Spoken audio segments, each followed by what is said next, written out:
Dans la deuxième partie de cette histoire tragique, des religieuses, des prêtres et même des proches du pape François dévoilent comment des sœurs sont sexuellement exploitées jusqu'à Rome et chassées de leur communauté ou contraintes d'avorter quand elles se retrouvent enceintes. Les supérieurs s'attendent avec les prêtres leur donnent l'argent, les supérieurs livrent les sœurs chez le prêtre, c'est la prostitution.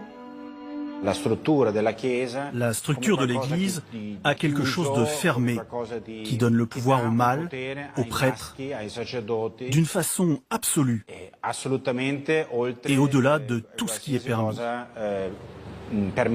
faisait partie un peu de mon rituel, de faire bien attention quand on tombe enceinte. Si une religieuse devient enceinte d'un prêtre, qu'est-ce qui arrive? Ah ben là, peut tout arriver, même le prêtre qui demande qu'elle soit avortée. L'Église catholique condamne l'avortement. Qu'une congrégation encourage une religieuse à avorter, c'est une abomination.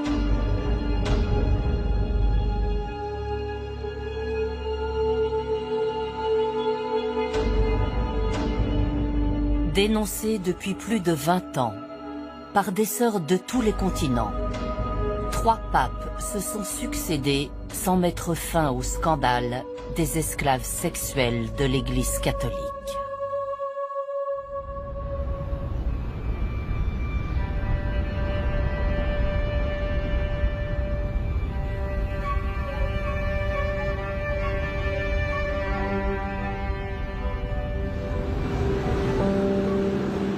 En Asie, en Amérique latine ou en Afrique, dans les continents évangélisés, des sœurs sont réduites à l'état d'esclaves sexuels. En 2017, une religieuse a quitté sa communauté où ses sœurs sont sexuellement exploitées. Depuis, cet ex-missionnaire est menacé de mort par son ancienne congrégation qui redoute qu'elle ne parle. Pour sa sécurité, elle a décidé de témoigner au Bénin, dans un autre pays d'Afrique de l'Ouest que le sien. Pendant les 21 ans que je suis restée en religion, j'ai expérimenté beaucoup de sœurs qui ont subi les abus sexuels, moraux de tout genre. Et tout ça étant contraire à ce que j'ai voulu dans mon cœur pour servir le Seigneur, j'ai décidé de quitter la communauté.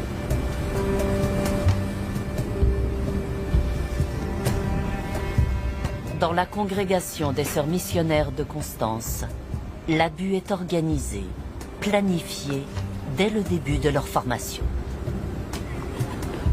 Alors qu'elle était encore novice, la future religieuse a ainsi découvert qu'elle devait coucher avec son directeur spirituel pour que ce prêtre européen l'accompagne dans la préparation de ses vœux. Il me dit que ok, tu vas faire le vœu, je vais vous aider comme j'ai aidé, je peux aider aussi pour organiser la famille, mais il faut économiser les salis. Ah, j'ai dit économiser les salis, c'est quoi? Il dit que j'ai fait avec l'autre, il m'a cité les noms des autres sœurs avec qui tu es. Et c'est là qu'il me dit économie du salis, ça veut dire qu'un prêtre et une sœur ils peuvent faire le sexe et ils économisent les salis. Moi, je lui ai dit, je ne suis pas en tout cas pour l'économie du salis. Il a refusé qu'il ne va pas m'aider, j'ai laissé par là. Mais je vois qu'il aide beaucoup de sœurs. Et les sœurs là qui aident les familles, ce sont des sœurs avec qui il couchait. Quand les sœurs étaient encore en formation novice, quand ils étaient encore jeunes et novices, il couchait toujours avec eux.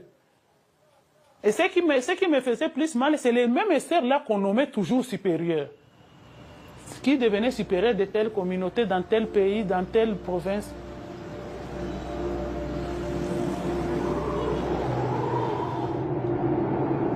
Ce n'est pas l'Église qui est mauvaise en soi. Ses membres ont dévié volontairement. Ce n'est pas qu'ils se sont égarés. Ces déviations, ce n'est pas parce que égaré, on peut dire que je ne savais pas. Les gens font les choses volontairement en sachant.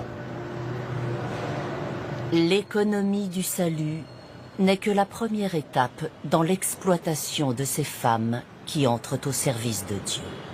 Devenues religieuses, ces sœurs sont marchandisées par leur mère supérieure, censée les encadrer et les accompagner. Les supérieurs s'attendent avec les prêtres leur donnent l'argent, une somme d'argent. Les supérieurs livrent les sœurs chez le prêtre. Ils montrent à la religieuse comme si c'est un travail pour la congrégation. Mais entre-temps, quand la sœur arrive là, elle se rend compte que c'est la prostitution. C'est comme ça.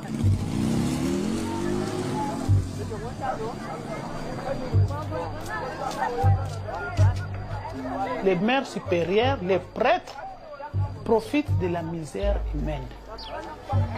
C'est quand la sœur se retrouve dans le besoin, quand elle arrive, elle explique au prêtre son problème, et le prêtre lui dit que non, ne t'en fais pas, ça ce n'est pas grave, je vais t'aider. Et au début, il t'aide. Après, il commence à entrer, il t'invite, et en t'invitant, il